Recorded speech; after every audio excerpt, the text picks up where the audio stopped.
Hi everyone, I'm here today with a video that I honestly never expected that I would be making. Yesterday was January 12th, 2018, and I was in the hospital with DKA, which is diabetic ketoacidosis. I'm home now and I'm feeling a lot better. I really want to share my story with you guys so that you are aware of the symptoms of DKA. I've had type 1 diabetes for 15 years now and I've never ever had DKA. It honestly snuck up on me out of nowhere. I was feeling fine, I wasn't sick, I didn't have the flu, my blood sugars honestly weren't that high, and boom, I was in DKA. It was an extremely scary day yesterday. It's such a serious thing to have happen to you, and I just really want to share my experience with you guys so that you know when you should go get help. So I will get to my story in just a second, but before we start, for those of you who don't know what DKA is, I will go over that really quickly. So DKA stands for diabetic ketoacidosis,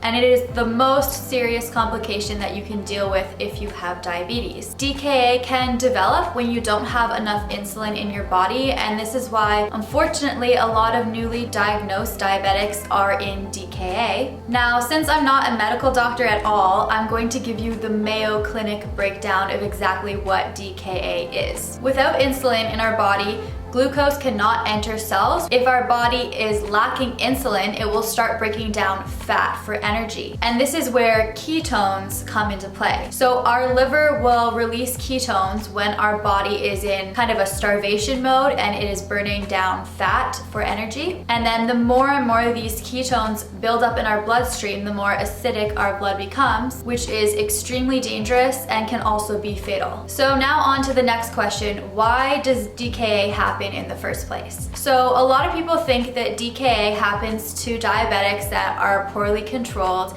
And yes, this is true. Poor management of type 1 diabetes can definitely lead to DKA, but this is not the only reason. So if you have an infection or a virus, this can lead to ketone production. Lack of insulin is an obvious reason. So if there's something wrong with your insulin pump or your insulin pump site, this can also lead to ketones. Any sort of physical trauma or emotional trauma, like any sort of major stress on your body, and then certain drugs and medications can contribute to that as well. This is the most important thing about DKA, is knowing the symptoms. Beyond Type 1 is a type 1 diabetes organization, and they actually have a DKA awareness campaign. So I'm going to be reading off symptoms from their website. I'm going to link their website down below because they have some awesome information on DKA awareness and also some great posters that you can print off to spread DKA awareness. So here are the symptoms of DKA that you guys should definitely be looking out for. So the early symptoms would be high levels of ketones in your urine. So if you have those urine test strips and you're testing your urine, if you have a high level, that could be an early symptom. High blood sugars are also early symptoms. Frequent urination and extreme thirst are also early symptoms. More extreme symptoms would be nausea, vomiting, blurry vision, confusion, shortness of breath, and then eventually this can also lead to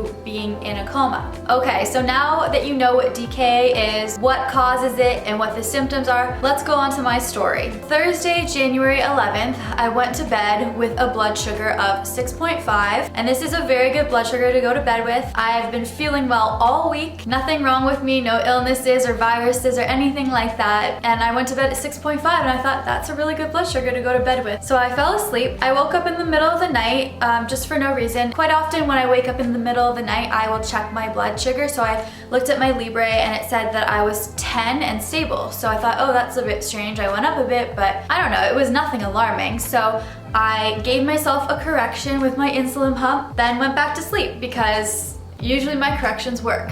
I woke up a few hours later and I was feeling like a little bit off, a little bit nauseous and like overheated. And I was like, that's weird. So I looked at my Libre again and I was around 13 millimoles per liter. And I thought, oh, that's really weird that I went up. But still, I wasn't that alarmed because 13 millimoles per liter is really not that high, not like anything to be alarmed about.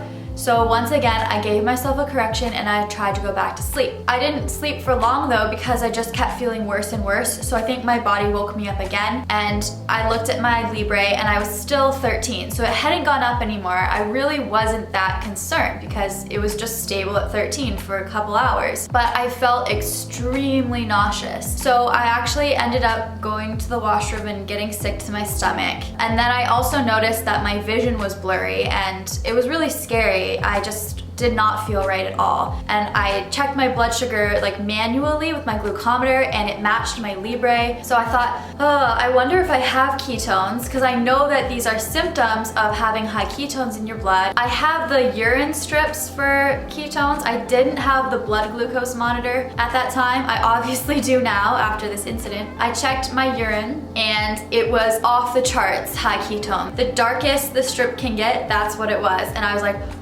oh my god, that is not good. But I was a little bit confused because I always thought high ketones came with really high blood sugar, like high up in the 20s, but that obviously wasn't the case. I know you're all thinking, Michelle, change your insulin pump site. Don't worry, I was thinking the exact same thing. I was honestly physically too ill to do it. I was so sick, I could not physically change my insulin pump site. All I cared about was getting myself into the ER. So Rafi put me in the car and rushed me to the ER. I got in pretty much right away. They did the blood tests on me and it came back that I was in mild DKA. So luckily it was DKA caught pretty early. But still, I did not feel well at all, trust me. It was not a fun day.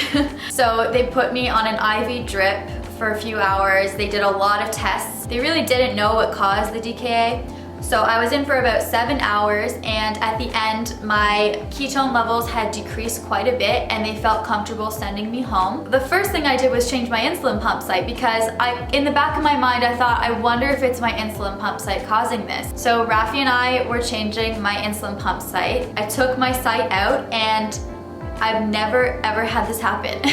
It was gushing blood, like it was like a volcano. This most likely was the culprit. My insulin pump site was it had hit something or was in a pool of blood or something like that, but I feel like my body wasn't absorbing the insulin properly, which caused the buildup of ketones. Yet there still is the question of, how come my blood sugar never went above 13 millimoles per liter? But the doctors told us that they have seen quite a few cases of DKA where blood sugars were not that elevated. So it's definitely a learning experience for me, and I really wanted to share my story with you guys so that you know that DKA can happen to anybody, and just overall be aware of the symptoms. That's all we can do, because if you're aware of the symptoms and you catch your DKA on time, you can get yourself into a hospital and feel better very quickly. I recovered in pretty much 24 hours. I'm feeling a lot better today. My blood sugars are a little bit unstable still today because my body is just out of whack in general, so I have to be very careful with what I eat today. I'm drinking a lot of water, about 2 glasses an hour, to flush the rest of the ketones out. So anyways, I hope that this story helps you guys and helps you be really aware of your body and how you feel, and know when to go into a hospital and get help. Thanks for watching, guys, and I will see you next week. Bye.